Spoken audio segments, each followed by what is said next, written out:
Good morning बच्चों, एक बार फिर स्वागत है आपका नई क्लास में। आज हम अपना अगला क्वेश्चन करेंगे, क्वेश्चन नंबर 6। क्षय रोग या तपेदिक के फैलने के माध्यम, लक्षणों, बचाव और उपचार का वर्णन कीजिए। तो पिछली क्लास में हमने मलेरिया किया था, अब की बार है हमारा क्षय या इसे तपेदिक कहते हैं, उसके बाद डेंगू है, इसको हम करते रहेंगे। तो क्षय रोग एक घातक संसर्ग रोग है, बड़ा ही घातक रोग है। भारतवर्ष में बहुत से व्यक्तियों को यह रोग हो जाता है।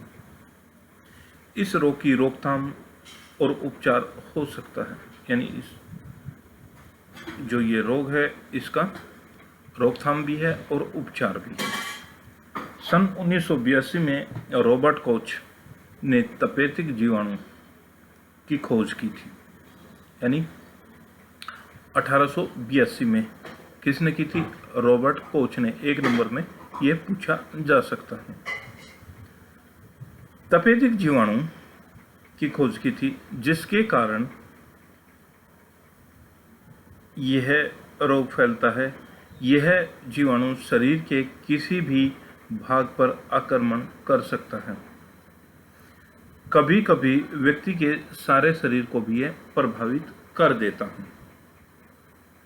इस जीवाणु का आकार मुड़े हुए डंडे जैसा होता है।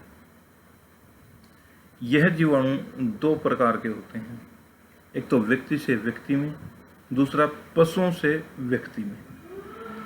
तो ये दो प्रकार से हो सकता है। तो ये व्यक्ति से व्यक्ति में लग सकता है, और दूसरा पशुओं से भी यह रोग व्यक्ति में लग सकता है। जीवाणुओं के अतिरिक्त रोग पौष्टिक आहार के अभाव, उचित मात्रा में भोजन न मिलना, छोटी और बंद जगहों पर रहने के कारण, यानी ये पौष्टिक आहार न लेना हो, अच्छी तरह से भोजन ना मिलता हो, और छोटी और बंद जगह में अगर हम रहते हो तो यह रोग रख सकता है। यह रोग प्राय निर्धनों में और देहात में अपेक्षा शहरों में अधिक होता है, यानी जो गरीब व्यक्ति होते हैं और देहात होते हैं उनमें बहुत कम होता है, शहरों में यह रोग अधिक होता है। यह जीवाणु आक्रामक मोस्टली फेफड़ों पर करता है, यानी इसका जो अटैक होता है शरीर को फेफड़ों। संक्रामक का काल, इसका काल क्या है?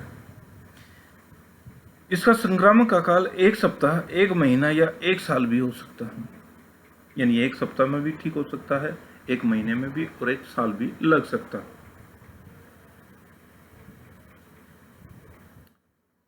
फैलने के माध्यम, मतलब ये किस तरह से फैल सकता है?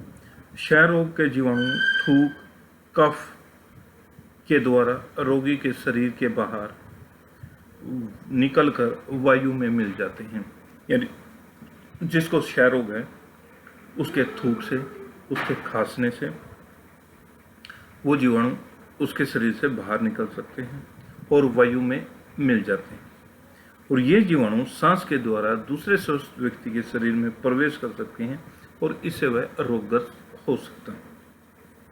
तो ये था फैलने का माध्यम। अब इसके लक्षण क्या होंगे? अगर हमें यह रोग लग जाता है तो इसके लक्षण क्या होंगे? रोगी को सुबह से के समय ज्वर नहीं होता है, परंतु शाम के समय हल्का हल्का ज्वर होने लगता है, यानी बुखार होने लगता है। सुबह के टाइम नहीं होता, शाम के टाइम होता है। रोगी के शरीर का भार कम होने लगता है, यानी वजन कम होता है। रोगी को रात के समय सोते हुए पसीना आने लगता है, यानी सोते समय उसको पसीना आता है।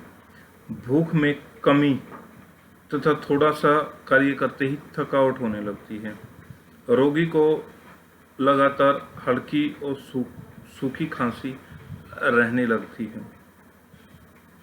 शुरू में केवल बलगम निकलता है, परंतु धीरे धीरे बलगम में रक्त आने लगता है। शुरू में तो बलगम आता है, उसके बाद बलगम में खून भी आना शुरू हो जाता है।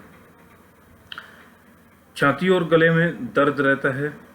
श्वास की तीव्रता प्राय अधिक होने लगती है, यानी छाती और गले में दर्द होगा और सांस लेने में क्या होगा, तेजी से सांस लेना पड़ेगा, आना शुरू हो जाएगा। अब है रोकथाम और उपचार, यानी इसके क्या रोकथाम है और क्या उपचार कर सकते हैं। संतुलित आहार का सेवन करना चाहिए। हमें संतुलित आहार का भोजन करें। हम हवादार और स्वच्छ वातावरण में रहें। बच्चों को BCG का टीका लगवाना चाहिए, यानी स्टार्टिंग में ही जो बच्चों को इंजेक्शन लगते हैं उसमें BCG का टीका लगाना चाहिए। बच्चों को ऐसी जगह नहीं खेलना चाहिए जहां पर धूल कण अधिक हो, संख्या में होती, और पैरा बैंगनी किरणें से बचना चाहिए। जो सूर्य की आने वाली पैरा बैंगनी किरणें हैं उससे हमें बचना चाहिए। दूध को हमेशा उबाल कर पीना चाहिए। जिस व्यक्ति को रोग के उपयुक्त लक्षण स्पष्ट दिखाई दे, ऐसे व्यक्ति का उपचार तुरंत करवा लेना चाहिए। भारतवर्ष में यह रोग का उपचार मुफ्त किया जाता है। रोगी को 1 से 1.5 वर्ष तक लगातार दवा खानी पड़ती है। दवाइयों का सेवन पूरे समय तक करना चाहिए। ये था हमारा क्षय या तपेदिक रोग। तो आज का हमारा क्वेश्चन था, ये पूरा हो गया है। इसके बाद हम करेंगे हेपेटाइटिस C। हेपेटाइटिस B भी है और C भी है, इन दोनों को इकट्ठा कर लेंगे, और डेंगू। इसके बाद हमारा ये चैप्टर कंप्लीट हो जाता है। तो बेटा इसके बाद अब मिलते हैं नेक्स्ट क्लास में। तब तक के लिए आप घर पे होमवर्क करते रहें और अपना कार्य पूरा करते रहें।